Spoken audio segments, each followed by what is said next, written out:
Hey, welcome back. It's George Philbeck, my lovely wife Jackie, who is here with me live today. I'm in the house today. It's October 1st, and we've just compiled all the data from September. Yes, we put this together like instantaneously. As soon as we get that information, we need to digest it and broadcast it out to you so you know what's going on in the local market, because it is that important. Yeah, and a lot of times the people that put these reports together, they're 2 or 3 months out, and we know firsthand that you need to learn local knowledge. In fact, let's jump right to it. We're going to jump to the boards. Just a second. I need to let you guys know how this works. So what we do is we've got a lot of data we're putting together for you. We're going to share it with you. And at the very end, if you want a custom report about your home, there's an option for that. Keep your eye out for it too. Let's go. First thing we're going to talk about is the number of homes that have sold. What we're looking at now is a graph of all the homes sold between April 2021 through September 2023. Let's concentrate on the month of September. In 2021, 2,767 homes have sold.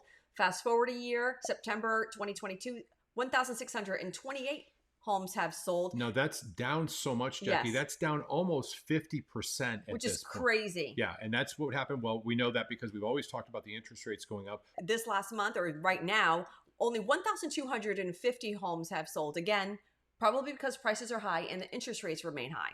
So Jackie, we've covered this in the past. We're looking at this, but those are really, really low sale rates. Well, you can't really, blame anybody, because sellers don't want to put their house on the market, right? Because where are they going to go? I mean, you got to sell to buy, and with interest rates remaining high, people are freaking out. They're just going to stay in the home that they currently have. Yeah. Now we're going to keep an eye on that trend, because back to the chart. Let's go back to the chart real quick. You notice in September and October of 2021, and even November, it drops a little bit. Same thing with 2021, September, October, November, it drops.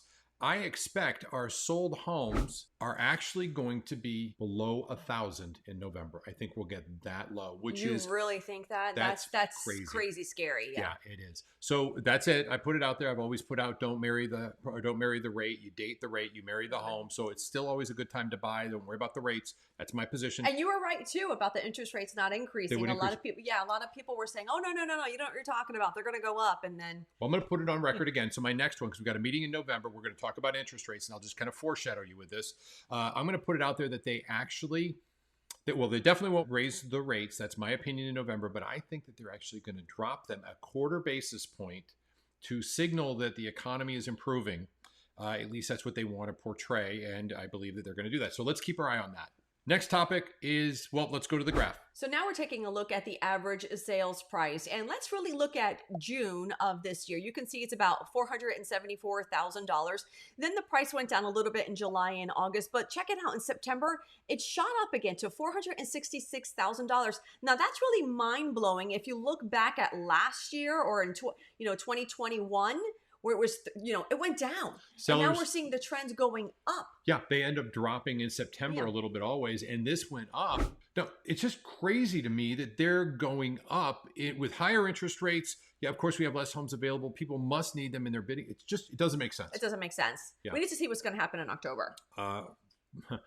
By the way, good opportunity. If you're interested in having this on a regular basis, please hit subscribe. That way you get the notices. We do our mid-month market update as well. It's a much shorter version of it, some real information. Let's go on to the next one, which is my favorite topic. That's days on market. That always tells me something interesting. What's going on? Yeah. The days on market stayed flat in August and September. Both days, there were 39 days on market. So we didn't see an increase, which usually indicates that there is a slowdown in demand.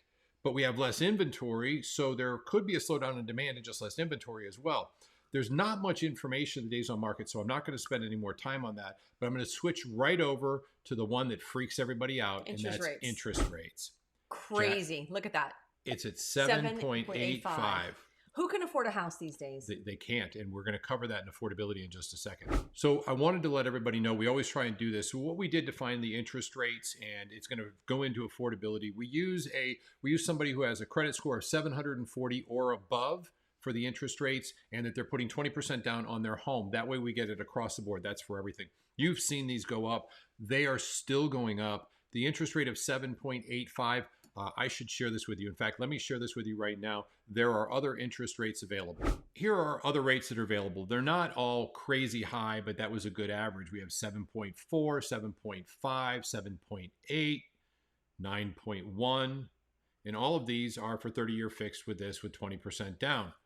Now, the rate we use is we get our rates from one place so that we have something that's consistent across the board. And you're seeing that the rates can vary. And of course they can, depending on your credit score, how much you're putting down, where you live, and everything else. We're trying to get a static indication of what's occurring. And both of us are freaking out over the fact that these rates keep going up. And especially when we have so many buyers saying, look, I need to buy a house. I want to buy a house. I just can't afford it. Makes sense. I mean, their mortgage payment is going up by what? A couple $100?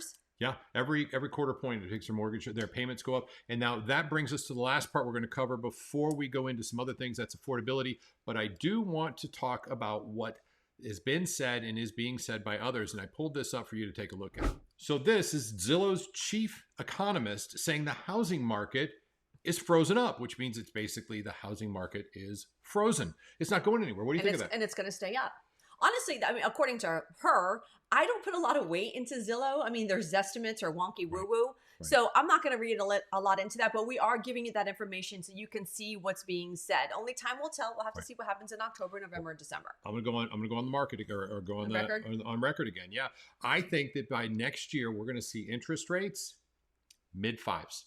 Now, 2 points lower? 2 points lower. Oh, that would be phenomenal. Yeah, then there'll be a buying frenzy. Let's keep our eye out for November. What's going to happen mid-November? You'll get that in our mid-November report. Again, hit the like, hit subscribe so that you get these notifications when we do this one. If I'm wrong, I'm going to throw pie in his face. How about me. that? If he's wrong, I'm going to pie your face. No.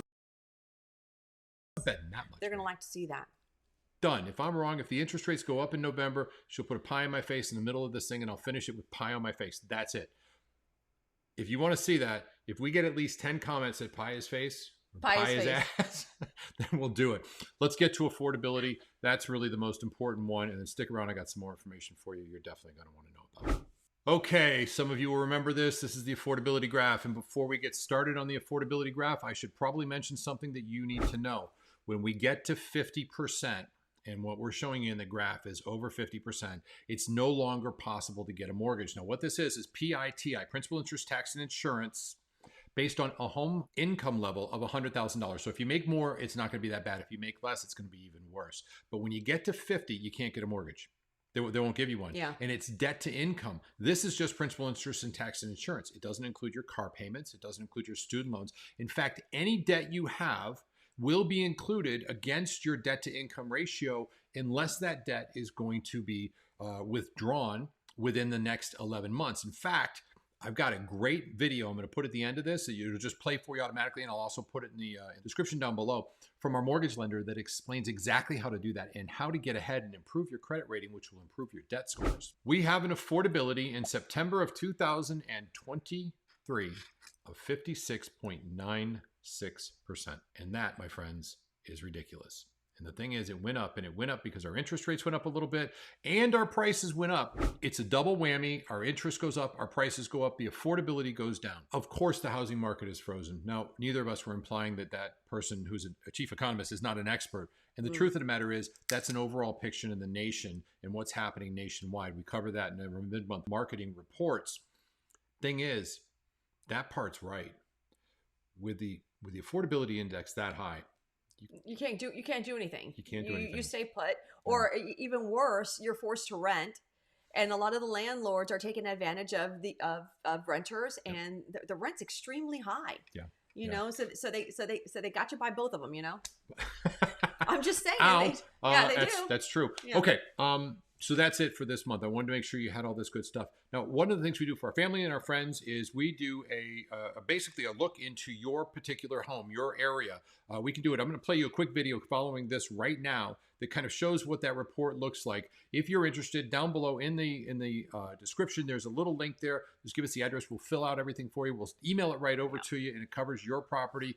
We're glad to do it because you need the information, and it bloody well better be current, just like this. From George and Jackie, thank you for joining us. Check out this video. Remember, the video at the end will help you with your credit score. Do not miss that one. Just keep going. Play that. So the reports that we create for our friends and our family include, obviously, the information about the home. as well as the current estimated value as you're seeing on these 2 pages. Now, we also go a lot deeper into home facts and the extended home facts as well. And this allows us to really refine our value. And you'll actually see that the last page we're going to talk about is the refined home value, which includes some adjustments that would be made as well. Now, this is a 81-page report that will be sent to you that is very specific to your home, your community, and everything else. It is important that you have all the facts when making such an important decision.